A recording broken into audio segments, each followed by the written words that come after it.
Greetings, everyone. Can you believe this was my natural hair? When I decided to start my lock journey and I went to the hairdresser and told her to chop it so we could start from scratch, she refused to do it. I had to cut my own hair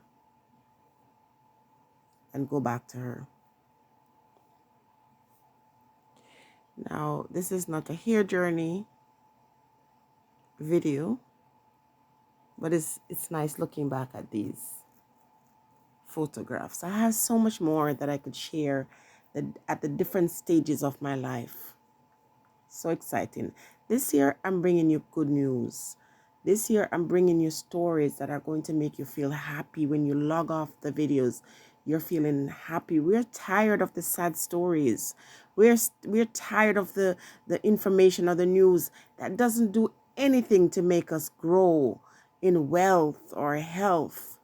We're just tired of it. And in 2022, we're choosing to just embrace those happy stories, those stories that make us want to live.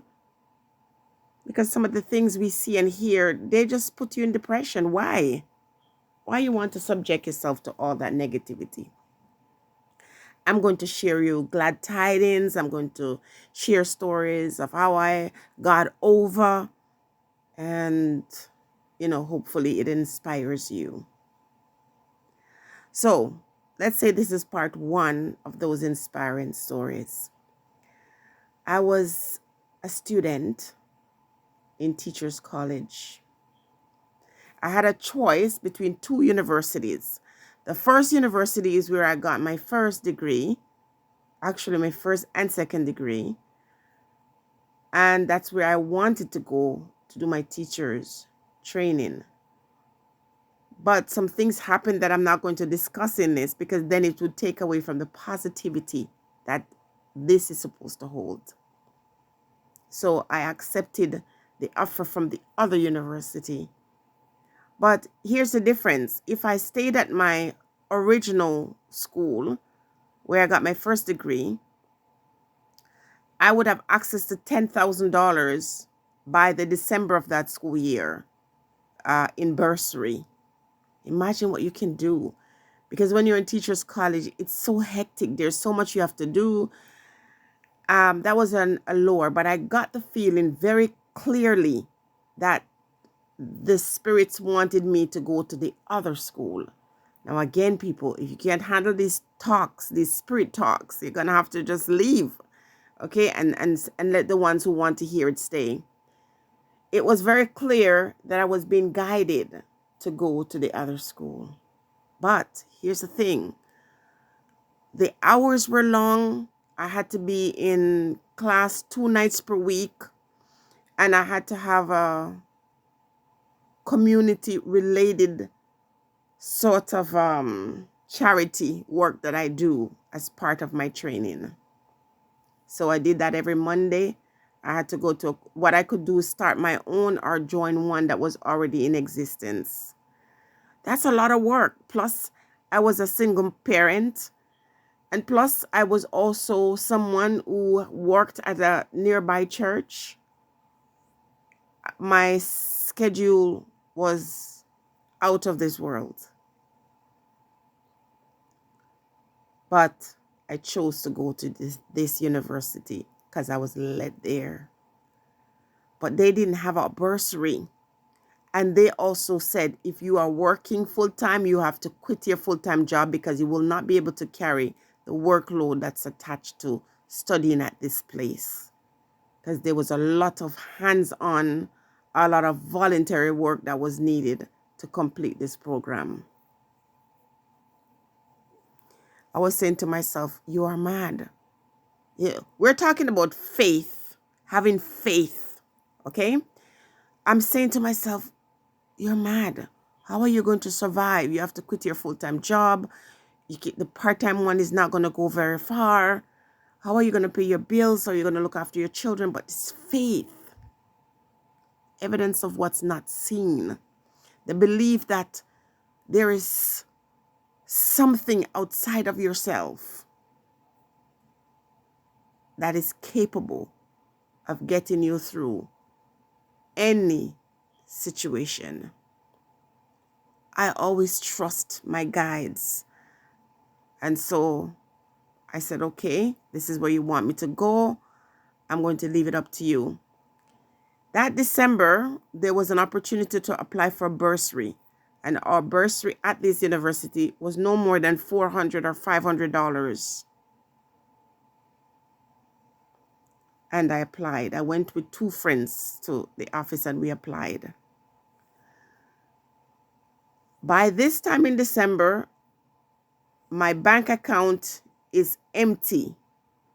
And I'm saying to myself, okay, you're asking me to believe. You're asking me to trust you.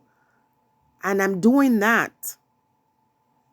And honestly, there was a little bit of fear or apprehension, but I was trusting what I heard. I was trusting what I heard in my spirit and my past experiences. One day I came home, and when I checked my mailbox, there was a letter from the university that I was attending. And when I opened it, I saw $4,000. I thought to myself, well, it looks like a real check, but maybe it's something like a scam or something. So I called my other friends who applied for the bursary, and they said, yeah, we got our bursary. And I said, really? I don't like asking these personal questions. I'm like, did you really? You know, the amount you got, is it useful? And they just blurred out, oh, we got $500. We were in the same situation, the same set of circumstances. And they got $500 and I got $4,000. I didn't say a word. I wouldn't know how to say or explain what was happening. I thought, okay, well, for sure, this is not a real check. I took it to the bank and I said to them, you know what? Listen, don't call the police. I just got this in the mail. I'm not sure if this is real or not. I'm just checking. So if you find that it's not real, please don't call the police. I got it in the mail. And I showed them the envelope and everything. And the lady put it in the bank and she said, this is a real check, all right? This is from the university. This is from York University. I was astonished. I put it in the bank. And even after it was cleared, I was afraid to touch it. Now, this is not the first story of this kind. I will share others with you. And we see, when you say to yourself, this is my reality, this is my experience, that is what is going to happen to you. So my friend has this expression, money follows me.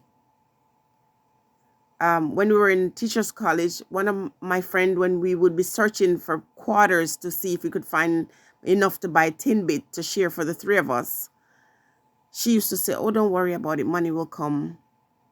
Money always comes. Sometimes, even to this day, it astonishes me. So when you're preoccupied with the thought that you have no money or there's not enough money, that is going to be your reality. When you're open to the idea that something is greater, someone is greater than you, that's where you limit yourself. There is nothing or no one greater than you. You have the power to do all things, to claim all things. Now, nature provides us with some support system, some plants, some, things from the earth, from the trees, for example, or, in the ocean, that will help you create or attract certain things to you. But it took me many, many years to figure these out. And once I figure them out and I see them, I test them over a period of time, and it works like clockwork. And I say to myself, why are people going without? Why are people suffering and struggling? Because they don't know the truth. You're bombarded with the hard luck stories and the hard luck life and the negative news. It is to keep you in that place where you can't realize your true potential. You can't understand the power that you carry within you, that you can do all things. This year, I'm going to spend some time in the scripture, and I'm going to take out some words out of the Bible and show you how you can manifest and how you can destroy the yokes that bind you. We're on that positive path this year.